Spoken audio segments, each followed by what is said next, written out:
Hi there, welcome to the Raising Cinephiles podcast, a show about passing on your love of cinema to the next generation. I'm your host, Jessica Kantor, and I have worked in all facets of the entertainment industry for the last 20 years, and recently became a mom. Always remember that myself and guests are speaking from personal experience and not giving parenting advice. Let's go ahead and dive into the episode. I'm excited to be joined this week by Alex Lebovici. He is a producer, the head of Hammerstone Studios, and has a film coming to theaters this Friday, April 26th, called Boy Kills World. It is probably for older teenagers and adults, just throwing that out there. And I'm really excited to have you here today, Alex. Thank you for joining me. Thank you for having me, Jessica. Yeah, of course. I'm going to jump right into our first question. What is your first movie memory? So it's really funny because I was racking my brain on that, and I actually think my first movie memory was my parents taking me to this theater in northern Ontario. So I grew up in the Toronto area, and the movie was Batman Returns. Oh, is that that is Keaton, and that was the one with Danny DeVito and Michelle Pfeiffer. Yeah. That scared the living daylights out of me. And I remember I think I peed myself. My parents had to leave and take me home. It was so scary. I was probably too young. Do you remember about how old you were? I know memories and age is hard. So the movie came out in, if I'm not mistaken, 92. And so I would have been 6. Okay. Yeah, a little young for that one. I mean, but it's hard. I mean, now that you have a 3 and a 7-year-old, do you think your 7-year-old would be able to handle it? Not a chance. Not a chance. My 7-year-old is scared of Pixar movies and Disney movies, and we were watching Toy Story, and she got too scared and she had to leave the room. Oh. So working on that.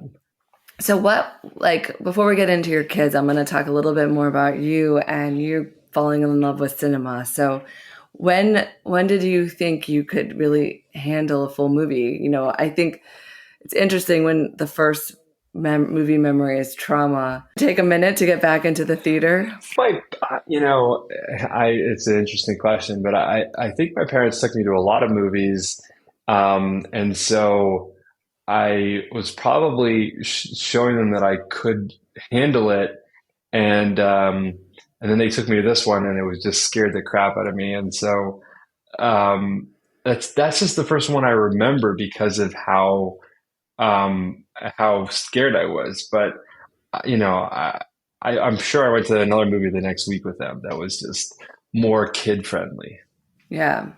So what was your family makeup and your ritual around going to the cinema? I guess cinema is the cheapest form of entertainment. So, I didn't grow up in a wealthy family. And so it was, we went to the movies a lot. And my parents are like big kids where, now they're in their mid 60s and they love watching cartoons and old Disney movies and, superhero films. And so we would watch movies all the time, almost every night at home, and probably every weekend we would go to the movies and drive-in movies too, which was our family favorite. Try to go as much as possible.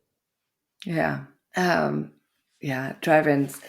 I really enjoyed the resurgence of those during COVID. Actually, I went a lot. Well, I did Bill and Ted Face the Music, and because of COVID, we had our premiere as a drive-in experience, and that was really interesting.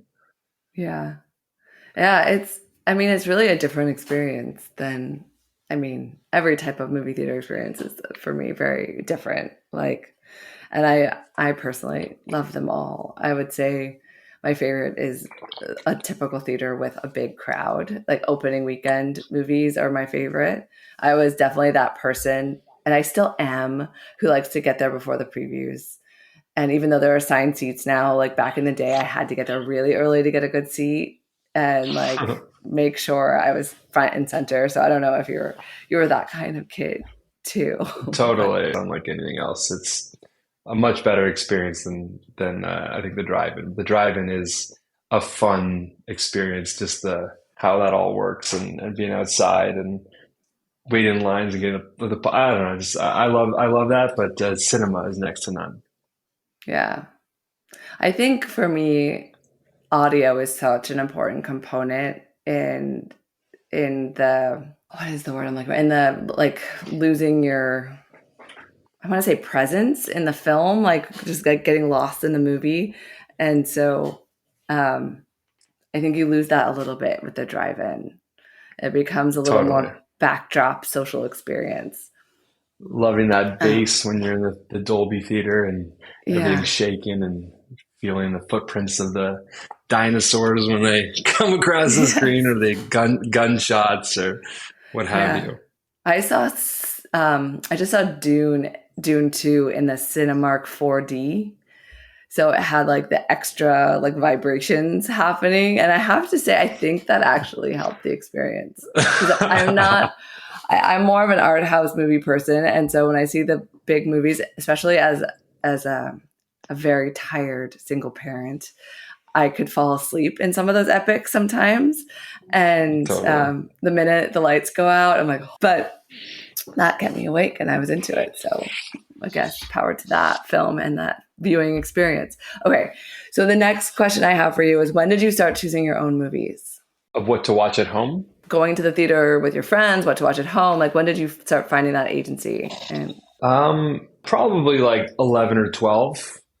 I think I remember going with my friends and having my parents drop us off or early dates. okay. And what kind of movies do you think you gravitated towards? Oh, comedies, mainly comedies. I remember going to uh, like Austin Powers and American Pie and certain action movies that came. Oh, action movies for sure.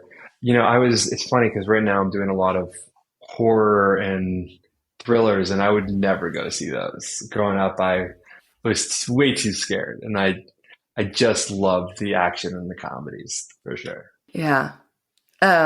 Yeah. And so when do you think you really developed your taste? Was it like during that time or was it like earlier with your parents or later in college? It's interesting because there's. Have you ever experienced one of those really bad movies that are so bad that they're great? And you could Yeah. have that. I, Do you have one of those? I mean, I am one of those people who actually like, there's very few movies I don't like. That's I, great. I like can appreciate like just the fact that the movie, just even thinking about how that movie was shot and those choices were made in the edit, I'm like, oh, that's somebody's taste. Like that in itself is amusing, For Um, sure. Well, that's by the way, that's a great like superpower to be able to watch everything and just kind of like, you know, enjoy it and take from it because I think over time that's become a lot more hard for me and with the amount of material that's out there, it's I think, I find myself starting things and not loving them within the first act or whatever, and just kind of turning it off and moving on, which might be something about this generation as well, or at least even my generation. But I think when I was a kid, I was definitely able to sit and watch not great movies. I remember seeing the Dana Carvey movie, Master of None, or this movie Joanna Man. Joanna Man was like, I don't know if you've ever heard of that one, but I have, but I don't remember it. I feel like I've seen so many movies, sometimes they blur together. That's when I know it's like a great movie because I remember it. Like that's how I it was such a bad movie, but the experience of being in the cinema and seeing how everybody laughed at how ridiculous everything was set up just made for one of my most memorable experiences. And that's such a beautiful thing about going to the cinema and experiencing a movie with others. You never know where that ride can take you. If you have a great audience, it can change the way you feel about a movie tremendously.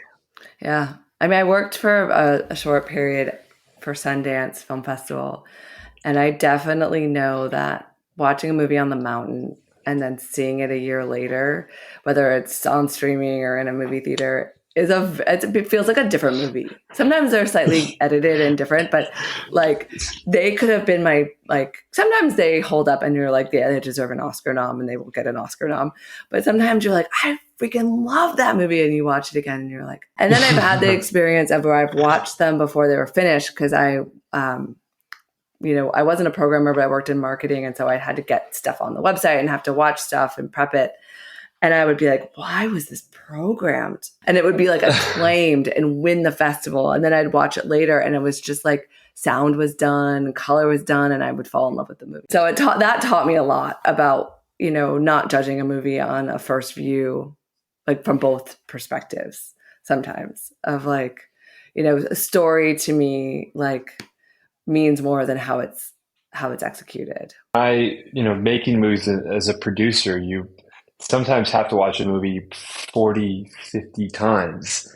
And that's not easy. It's not easy to be able to be objective and sit through something through all the different iterations and watch it all the way through and pay attention to it and not get sick of it. And usually you get sick of it, but you're going to take a little bit of a break and come back. But also I've had this great experience of being able to watch other people's movies where like maybe it's a heavy VFX film. And I saw Edge of Tomorrow, the Tom Cruise film, Emily Blunt film. And I saw it where all the aliens were like just kind of renderings that were like hand drawn and like green images kind of moving around like composites.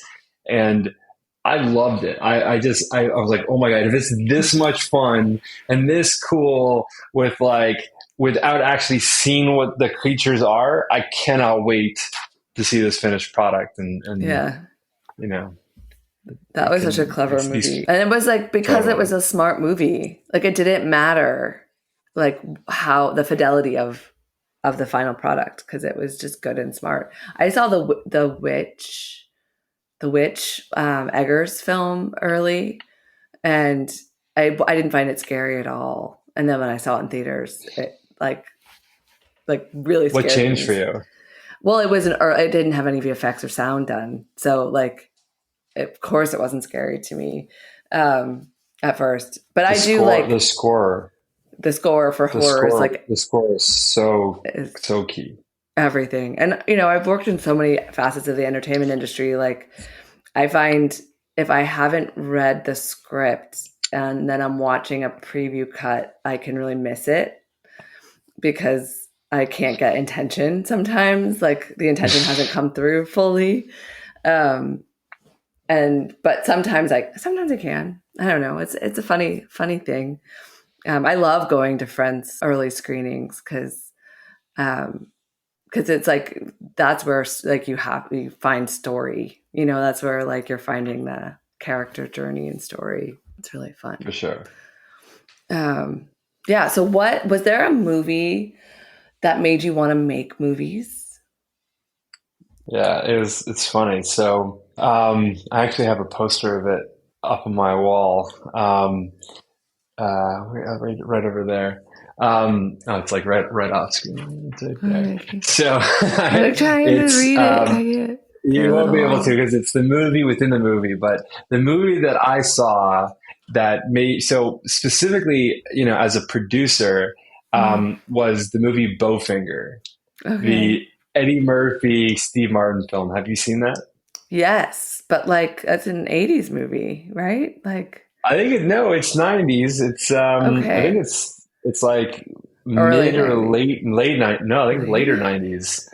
Yeah, and it was this like Steve Martin. If your audience hasn't seen it, is this like kind of hustler who wants to make movies, who lives in Los Angeles, who everything is kind of like fake it till you make it.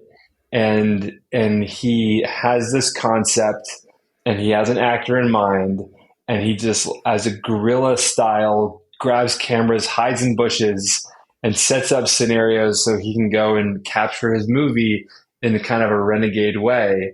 And I was like, so as a kid, like, and I was probably 12 years old when I saw it, and I was like, holy smokes, you can make movies this way. You can just figure it out and get people together and go out and, steal the shots you need to steal.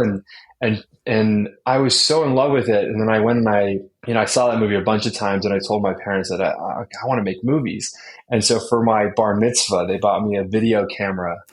And then I started spending my weekends and my evenings making short films. And then I found friends of mine that also loved movies. And that started everything for me. It was just watching how, you don't have to work at a studio to go make a movie. You can just get a camera and go and do it. Do you end up going to film school?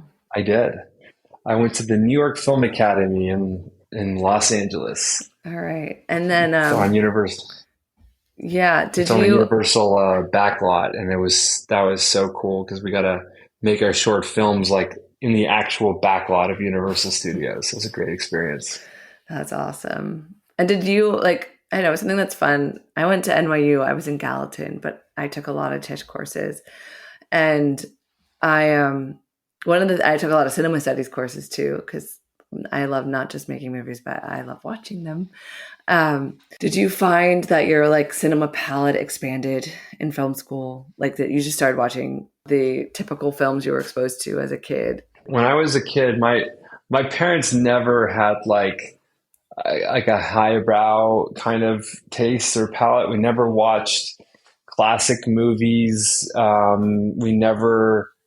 We saw very few dramas. Everything was popcorn films and, commercial fun films. And then in film school, I got to see things that, I think at that moment I never saw Godfather or Citizen Kane or Chinatown or, Scarface or just, I can go on and on and on. And I was introduced to so much, and it just completely changed everything for me, getting to see those classic films and having them kind of explained to me and really going under the hood. And fireworks just happened behind Alex. These camera things keep happening. I don't understand it.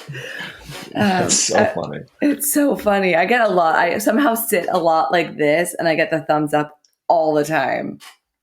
For the listeners, Zoom is crazy. Yeah, but this is Riverside, so I think it's Apple Camera that's doing it, right? I wonder if I'm going to get the. I was on a call with Keanu Reeves a couple months ago on a Zoom, and he got so excited, and he kind of threw his arms out, and then the fireworks went off, and it was just to see that was just amazing. It was so funny. Oh my gosh, that's perfect. It was so good. Yeah. Okay, so I have kind of two things that you said that I don't want to lose because I think they're interesting to talk about. One is about repetition, and I think that really very much relates to our children, especially at the age that they're at now, and having to watch movies over and over and over and over again. I think my son, he's 2, right? 2 and almost 2.5, and we've watched Monster Inc. I think 50 times. And I actually still love that movie. I keep finding new things to laugh at in that film. And I think as a filmmaker, I wish I could be that good to be able to make a movie that I could watch over and over and not find mistakes, but find new laughs and little gags and things nuance that I had missed on first viewing. So I don't know. Have you found that having kids has helped you appreciate that repeat viewing that we have to do in our lives? No, so I can appreciate my kids watching things over and over again. Not so much because, again, I have to do that in the editorial process, and I'm doing quite a lot of projects. So that means I'm watching quite a lot of movies quite a lot of times. and so for my at-home viewing, my son is 3, my daughter's 6, and I think we watched the Super Mario Brothers movie about 100 times. And I think my kids have only watched maybe 3 movies or 4 movies in their lives because they're so like we try to watch Monsters Inc. and it was too scary for them. We've tried to watch a lot of different movies and it was too scary. And and but they've seen the films that they've seen just again and again and again and again, and I love it because then they learn the lines and they know it's coming and they feel comfortable and safe, and it's so exciting and interesting for them still, and they dance when there's places to dance, they dance the same parts again and again, and I love that. I love seeing them enjoy movies like that. I just would hope that soon I can get them over some of their fears of the scary scenes, especially in kids' movies, so that they could expand. But by the way, I think what's interesting is that you know they were able to watch a scarier movie in theaters, whereas at home they're able to escape. They're able to go to the next room or hide. In the theaters, they are able to sit through it. So I think I just need to be bringing them to the theaters more often. Yeah. And I mean, maybe it's because I started so young that my kid, and we talk through him a lot. But like Monsters Inc., he got, for some reason he was scared of monsters, and I decided to put on Monsters Inc. just to like go into the fear. And when you get past the first scene, they're not scary anymore. They're funny. So like you just have to get past that first scary scene, right? And so we did, and then we created like signs that said no monsters allowed, and then he and I actually designed a monster using AI, and then I got it made into a stuffed animal, and we have it sit Wow. outside his room to protect him from monsters. And so we like have this whole monster world around us. But What a fantastic idea. Where did you get that done? I use a service called Budsy, and it took him a while, but I used Midjourney with him. I was like, "What do you want your monster to look like? Do what?" And he's like, "I want pink fur and big eyes." I'm like, "How many eyes? 3?" Or no, he wanted 1, or I don't remember. So like, I have a picture of it on my Instagram. The picture I and love the that. stuffed animal, they did a great job actually, like matching it. That's so So cool. he's like, "It's my happy It's a great monster." idea. Thank you. So I know I love the story worlds and play with him on it. So that might be a fun way to get them. And now we're like all about Choo Choo Train, so Little Engine That Could. And I actually put it on because I can't play Choo Choo Train anymore. Like just going around and around and around. It's just too much for me. Okay, the other thing I wanted to talk to you about before I lost the thread was you mentioned you're making a lot of horror film now, and that you were originally watching a lot of comedy and thriller, and it can kind of bring us to the film that's coming out, Boy Kills Worlds, that we'll talk about that a little bit. And I'm just curious, how your, and it's kind of interesting because I think this particular film, I watched it the other night, Boy Kills World, kind of feels like a little comedy and a little like innocence in a horror thriller. And so also, I don't know how I just saw a link. I have no idea how you're marketing it. I didn't look at it at all, but I have not seen a great brother sister movie like that. And I really loved that. I have an older brother. So that really drew me in. So I just wanted to talk a little bit about how your personal taste and the marketplace as a producer and how you kind of intertwine that with the projects you choose. Well, first of all, thank you for checking it out. And in choosing this kind of project, what drew me to it was its originality, and the script was hysterical, and I never saw it coming. Like there's, the marketing is all about how it's such a big action spectacle. At least the initial trailer, and then the second trailer we dropped was really, really landed the tone, which is this, it's a dark action movie. It's kind of has some feeling of like Kill Bill. Um, it's like Kill Bill meets Deadpool meets John Wick, but it's also so different than all of those. And the part of the reason what makes it so different is the emotional core, you know, the emotional relationships at its core, and that relationship between the brother and the sister, um, and how unique that is. And that's one of the first things that everybody kind of says when they see it is like, we were really surprised on actually how emotional this movie is. And so I wasn't thinking about it from the horror perspective. I wasn't thinking about it from the action perspective. I just thought it was such a fun thrill ride when I read the script, and saw this proof of concept video that the director and the action director put together, that I was like, I have to make this movie. It's not like I want to. It's like I have to get this movie. And so I'm thrilled for audiences to see it and take away what they do. It's kind of, to me, is like John Wick meets The Lost Boys, or like That's a good one.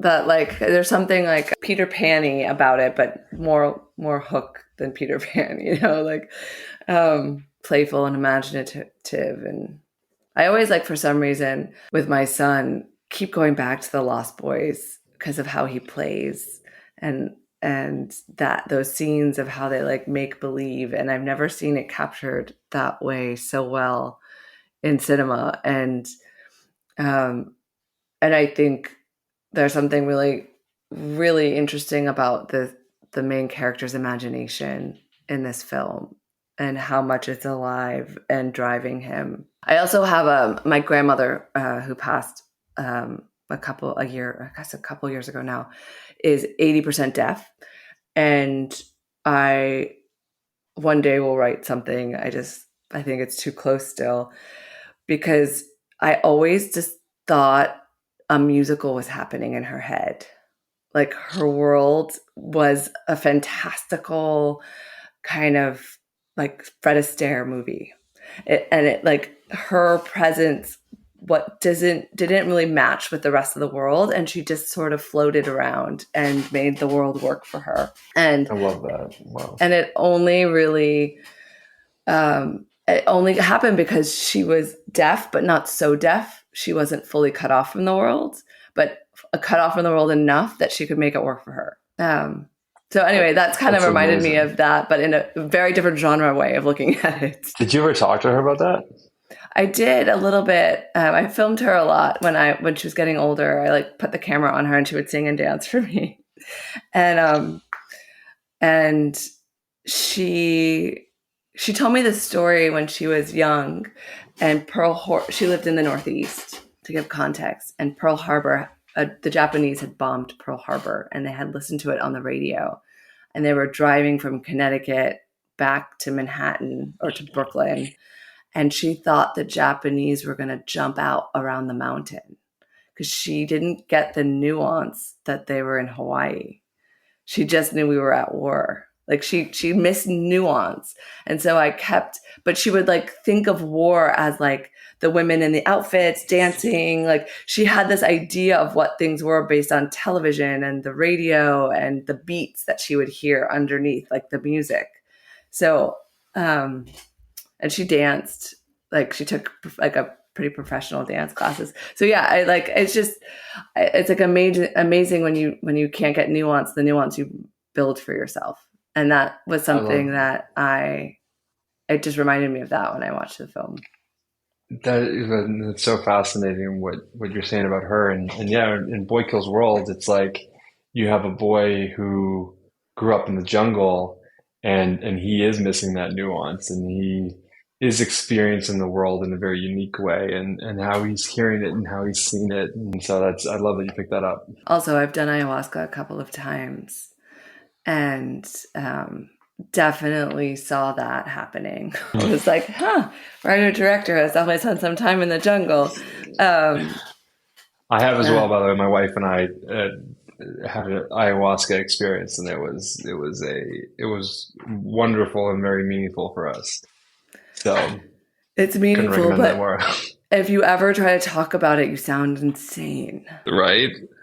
Well, I heard some amazing stories after we did it, and we were in this group, and everybody was talking about their journeys, and I think it changed a lot of people's lives. It's something that at least I recommend people to try at least one time in their lives Yeah. in a I safe mean, environment. In a safe environment. in a safe environment. Yeah. I mean, I definitely think it's, if you're in a place where you're open and willing to accept what it shows you, it can be amazing. If you're not, it can be really difficult and hard. But I also, thought the way they visualized kind of I guess, what is that Johnny Depp movie in Las Vegas? Fear and loathing. Fear and Fear and Loathing. loathing. There's a little bit of that feeling in the beginning, when he's in the jungle. That sort of, Yeah.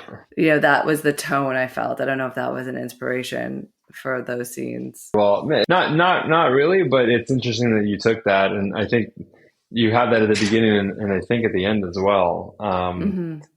As we go through the journey. But yeah, I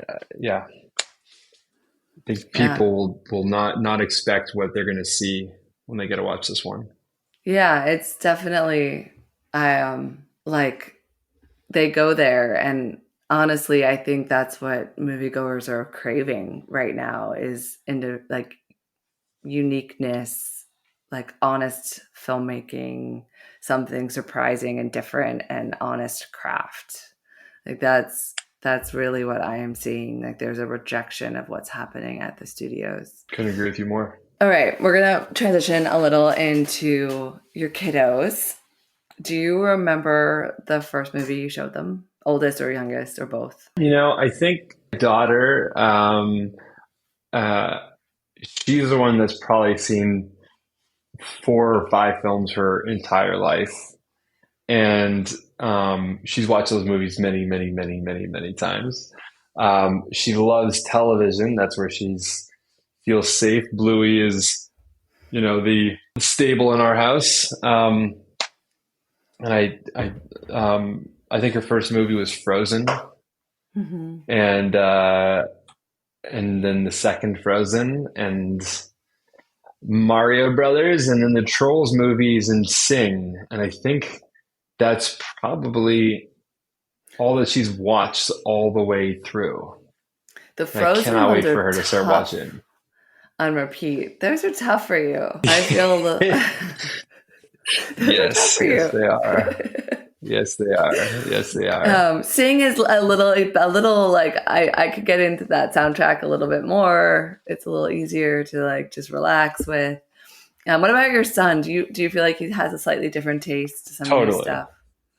Yes. So they're like my son and my daughter are like best friends. And so when she's not around, I can show him he's 3 years younger. I can show him everything, and he loves everything I introduce to him. But then, if she's in the room, she will make a big stink about putting something else on that's much more G-rated than whatever I'm trying to show him. So, but I can't wait for both of them to mature and grow so I can show them all the films that I loved growing up. And there's so much that I cannot wait for them to see and for us to talk about together. Yeah. What are your top five that you are like kind of so excited to show them? That's an interesting question. And it's like, for my boy, I want to show him some of the boy things that I love watching growing up, like Ninja Turtles and X-Men and, just fun Marvel action movies. I think he would adore. But then I also want to show more mature stuff. Like I want to watch Back to the Future with them. I would love to watch Star Wars with them. I'd love to watch just so much of the classics, but also the commercial classics. Like Mm-hmm. oh my God, Terminator. Like that's we're quite a ways away. We're probably like 8 years to 10 years away. But like I'd You love for them know, to see Terminator 2. I think it depends on your kid. Like your son may be ready sooner than, because even though just because your daughter wasn't doesn't mean your son might not be. Like I had one guest, and I recommend you listen to it. Eric Robinson. If you don't know him, you might like, he's at Gotham Group. He was my boss at Weinstein like forever and ever ago. I mean, like I want to say 18 years ago. His youngest son like watches, like who's like 5 or 4 or whatever, watches like Back to the Future and loves it, is like obsessed. And we're like, and then like and he talked to me a lot about like which movies worked with which kids at what ages, which was really interesting. So you might like that one because he has 4 kids at different ages. And yeah, one of the big ones for me that I am going to do in a theater, and if I have to rent the theater, I will, is E.T. And wow. I may do a birthday screening for my son's 2nd birthday. I rented a theater, and that was his birthday party with his preschool friends, and did a print of the Red Balloon. So it was a short and like silent film-ish, and it was his first time in a movie theater. How did you like that? Oh my gosh, it was so special. And all the parents, like, it was so special. And I gave all the kids a red balloon as the gift, and some bubbles to like anchor it. And it was just like, it was a half an hour. The whole party was an hour max in and out of the theater. I had food in the lobby, and it was just super, super simple and easy. And it's such a magical film, that one. And it's like, has all the things in it, like balloons, it has trains and cars and trucks, and like it just so that one was really good. Next year around his birthday, Moana 2 is coming out, so I might do that one. I love Moana. Moana was so good. Moana's good. We watched that one a lot, so I feel like that Moana 2 would be good. But when he's like 4 or 5, I'm gonna definitely do like an ET birthday. But I'm doing like Disney on Ice. I'm trying to do some more like theater stuff. My kid doesn't like to sit down. He like doesn't sit at the table. He likes to move and dance, but he likes to watch too. So like he stood, and like I have pictures of him just like mesmerized by the screen watching it and being like, the balloons are flying away. It was just so cool to watch. So I love that. And the experience in theaters right now where there's like these dine-in theaters where you can order them food, and they can just sit and have whatever they need there. And, but, I have to get my kids out more often to theaters. It's going to be such a great experience. We're shooting our next movie in Bulgaria. And I'd love to take them to multiple movies while we're out there, because that's going to be just a fun experience to go across the world and see movies there. And that's going to be fun. I'm bringing the whole family. Oh, that's so cool. Gonna be cool. How long are you there for? A month this time. Okay. That's, yeah. Month in Bulgaria. Sounds fun, right? Yeah. I mean, it's enough time that they can have new routines. I know, like I did a weekend in Nashville, and that was like a little tough, intense. But yeah, it was like short amount of time to fly. I mean, it's actually only 4 hours. I was shocked. I thought it was going to be as much as New York, but it wasn't. We went 2 years ago to South Africa. We went to Cape Town, and I took the whole family for 3 months, and that was 30 hours of travel in each direction, and so that was an experience.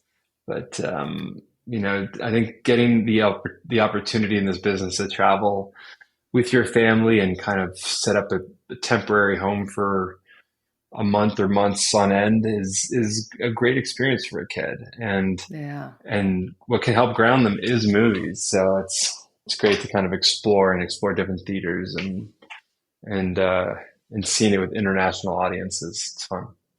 Yeah. Oh, that's really interesting. Yeah. And we're doing our first international trip this summer too. So we're going just for a couple of weeks to Italy, and hopefully more will come after that. But I'm nervous about the time change.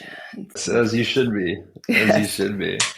Lots of in-bed movie watching. That will save me probably. Yeah, for sure. So I'm going to go ahead and ask you my last question, which is, if there is a movie I should show my son at any point in his life for him to fall in love with cinema, what movie should I show him? Like making, I gotta say Bowfinger.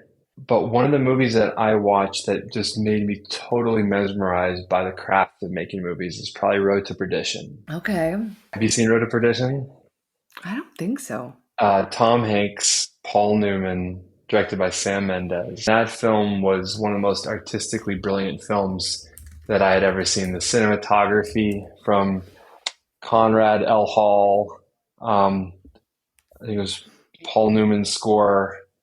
Um, it was just, it was absolutely fantastic, and all the elements there. Something to probably watch when he's, in his early teens, but it's Yeah. what like that one had a profound effect on me. I just Googled it and I saw it came out in 2002, and I probably didn't see it because that's when I did my semester abroad. Yeah, it looks great. Well, amazing. Thank you so much for joining me, Alex. I really appreciate it. Thank you. Have a great one. Please don't forget to like and subscribe. New episodes release every Wednesday. And leave a comment and let me know which movie you think I should show my son. Until next time, take care.